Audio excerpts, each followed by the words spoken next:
Alhamdulillahil malikil ma'bud al-wahidul ahadul latiful wadud al-basirul ladzi yubsiru jaryanil ma'i fil hanjril jamud wa la yakhfa alayhi dabibun namratis sawda'i ala sarhatis sama'i fi layazid. Ahmaduhu subhanahu wa ta'ala ala ma awlana minal karami wal jud.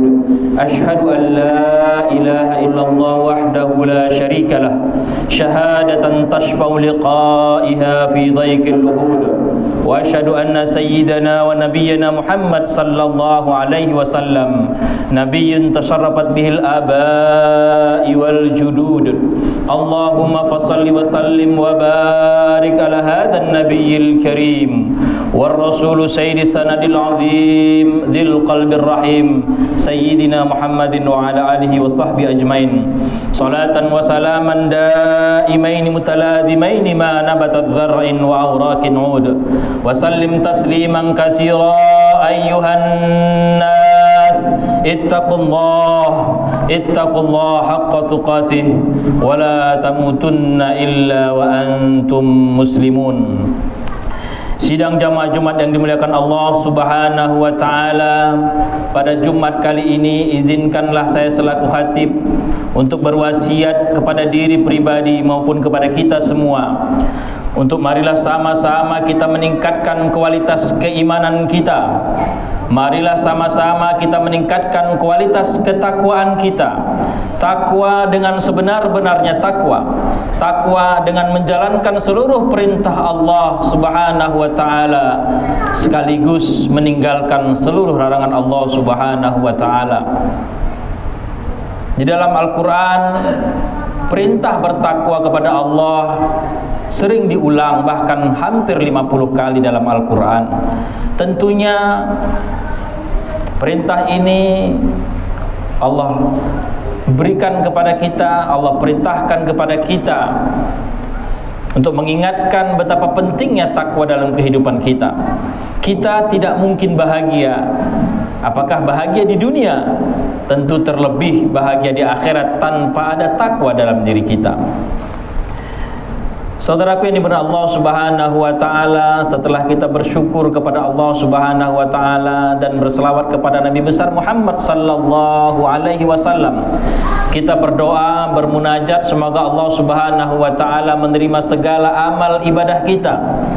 Langkah kaki kita dari rumah ke tempat ibadah ini dihitung ibadah. Bahkan setiap hari pun ketika kita keluar rumah, kita berharap itu menjadi ibadah. Apakah itu mencari nafkah? Apakah itu menuntut ilmu? Jika kita niatkan untuk ibadah, maka insya Allah Allah akan menghitungnya sebagai nilai-nilai ibadah.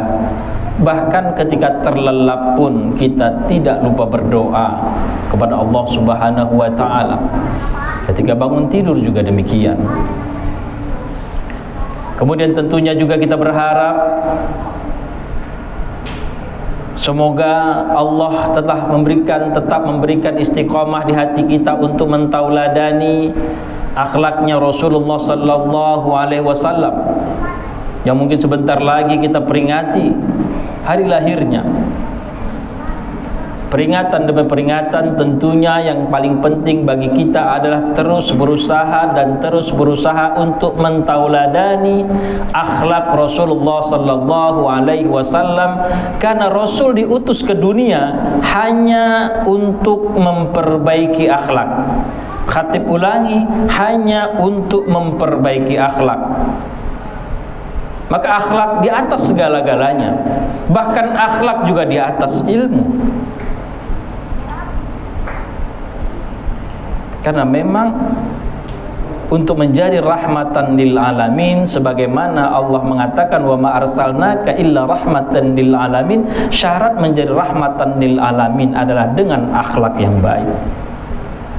Dan tentunya juga kita berharap semoga Allah Subhanahu wa ta'ala tidak mewafatkan kita, tidak memanggil kita, kecuali kita dalam keadaan berserah diri, sebagaimana firman Allah dalam surat Ali Imran, wala tamutunna illa wa antum muslimun.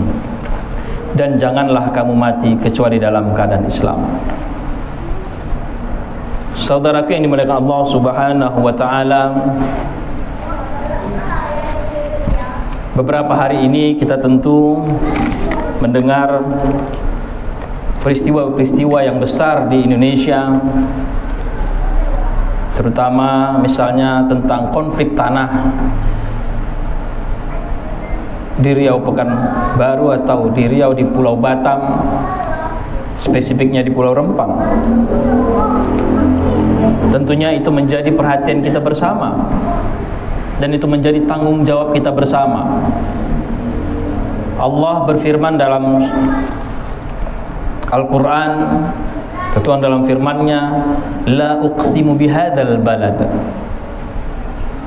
Memang sebagian penafsir al-balad di sini adalah kota Mekah. Aku bersumpah demi kota Mekah. Saya teringat almarhum Ustaz Sofyan Saha selalu menampilkan ayat ini ketika bicara tanah. Almarhum berpesan, kalau kota Mekah saja yang dijaga Allah, itu diwajibkan kita menjaganya, apalagi tanah kita yang belum tentu dijaga Allah. Wa anta hillum bihadzal balad. Kamu bertanggung jawab atas tanah yang kau miliki. Apalagi kalau kita kaitkan sebagaimana Allah menciptakan kita di bumi sebagai khalifah.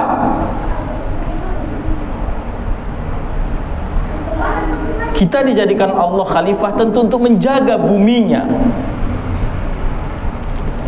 Allah juga sudah memudahkan kita, sebagaimana firman Allah dalam surat Thaha ayat 53, alladzi ja'ala lakumul arda mahdan wa salaka lakum fiha subula wa anzala minas samai ma'a fa akhrajna bihi azwajan min nabatin syatta. Allah yang menciptakan bumi untuk kita, maka kewajiban kita sebagai khalifah adalah menjaganya. Saudaraku yang dimuliakan Allah Subhanahu wa taala, ini tidak hanya perkara innamal mu'minuna ikhwah. Bukan hanya karena di Rempang saudara-saudara kita yang beragama Islam, tapi ini juga adalah wujud cinta kita kepada negara kita, pendiri-pendiri bangsa kita. Bukankah agraria sudah dimunculkan pada Undang-Undang Pokok Agraria pada tahun 60? Undang-Undang nomor 5 tahun 60.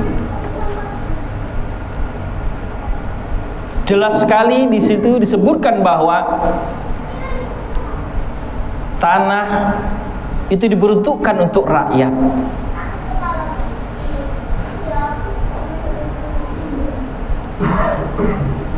Apa gunanya kita merdeka kalau tanah bukan milik kita?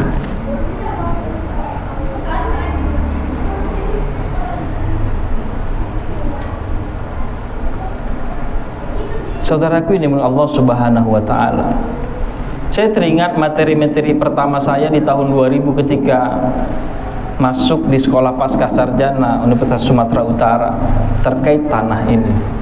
Memang tanah mempunyai fungsi sosial, ada fungsi sosialnya. Ketika dibangun untuk kepentingan umum, maka kita wajib memberikannya, tapi tentunya dengan kompensasi-kompensasi yang menguntungkan masyarakat. Umar pun pernah menggusur orang-orang yang ada untuk pelebaran masjid, tapi tentunya tidak langsung menggusur dalam arti kata yang jahat, tapi dia membayar 3 kali lipat, sehingga orang yang pergi dari situ juga mendapatkan keuntungan dan pergi dengan tenang. Bahkan ada rasa memiliki kawasan Masjidil Haram atau Masjid Nabawi. Dulu rumahku pernah di sini, dan khalifah membayarnya dengan harga yang sangat pantas, sehingga hati kami senang. Itu berbeda ketika itu digusur kemudian dibayar dengan harga yang biasa-biasa saja, sehingga mereka tidak bisa lagi mendapat kehidupan. Saudaraku yang dimuliakan Allah Subhanahu wa taala, Kita diajarkan Allah Subhanahu wa taala untuk menahan lapar ketika puasa. Bukankah itu cukup untuk membuat hati nurani kita ketika saudara kita lapar?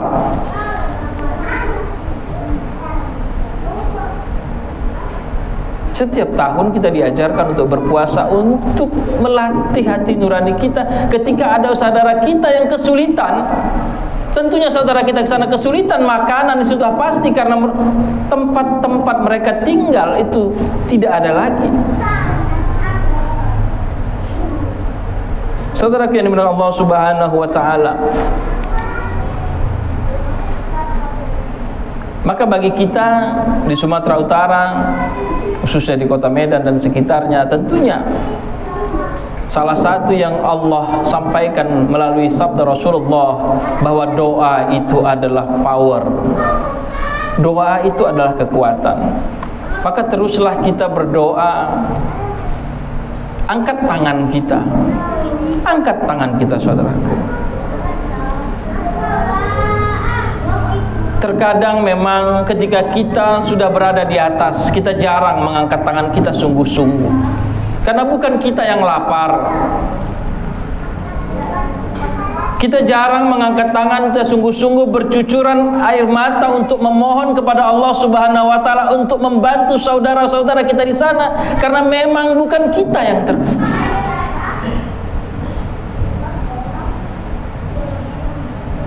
Saudaraku yang dimuliakan Allah Subhanahu wa taala, kapan terakhir kali kita mengucurkan air mata di hadapan Allah?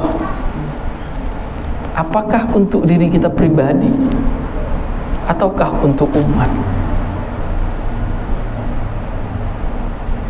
Mudah-mudahan khutbah yang singkat ini bisa menambah keimanan kita untuk terus mencintai saudara kita. Bukan hanya innamal mu'minu ikhwah, bukan hanya saudara seiman kita, tapi adalah saudara setanah air kita.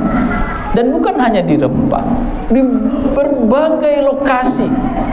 Ketika ada muncul masalah, minimal saudaraku, kita angkat tangan kita, kita doakan saudara kita, dan itu insya Allah Allah akan mudahkan. Karena tidak ada yang sulit bagi Allah untuk menurunkan bantuannya. Dan itu adalah tanda-tanda kita bertakwa.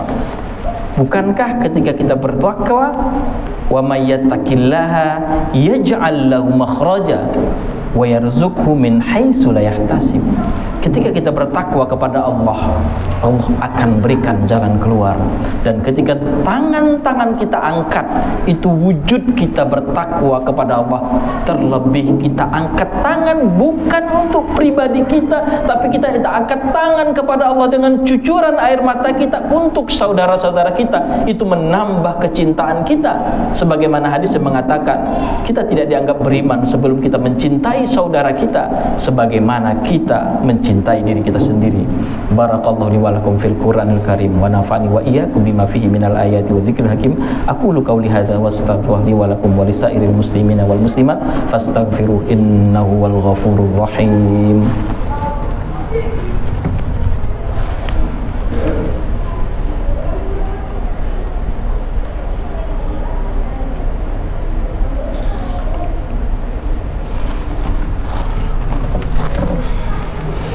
Alhamdulillah, alhamdulillah hamdan katsiran kama amara.